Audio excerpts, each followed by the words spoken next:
Good morning. Oh, sir, Sir. sir. Ha? Bakit kaya? Bakit nag-good morning? Ha? Bakit marespeto? Sir, nabati po talaga kami lagi sa teacher. Tapos yung good morning nyo, sabay-sabay pa. Boys at the back.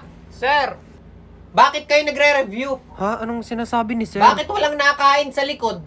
Sir, hindi naman po kami nagugutom. Hindi nagugutom. Oh, ba't walang nag-ML? Ha? Walang maingay? Walang nagse-cellphone? Ganyan na ba kayo kabait?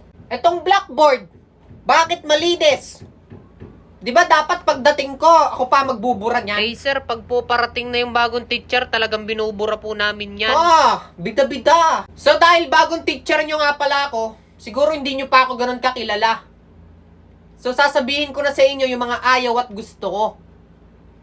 Una, gusto ko maingay kayo. Gusto ko dinidistract nyo yung kabilang section. Gusto ko magagalit yung kabilang teacher. Pupuntahan tayo dito. Naiintindihan ba? Opo. Pangalawa, gusto ko, pag dadating ako sa classroom na to, makalat. Gusto ko hintayin nyo pang sabihin kong linisin nyo. Hindi yung maglilinis kayo ng walang pasabi ko ha. Gusto ko, madadatnan ko yung mga kalat. Yan, very good yan. May mga papel sa sahig. Very good. Yung mga bagay na ayaw ko naman.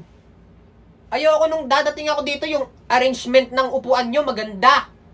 Gusto ko magulo. Yung tipong parang may nagsuntukan.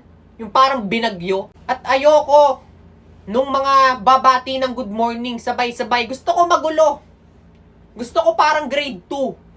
Good morning, Sir Bendana. Gayon! At gusto ko, pagpasok ko pa lang sa classroom na to, may mag-aaya na agad ng, Sir, tarang maglaro ng eggy party.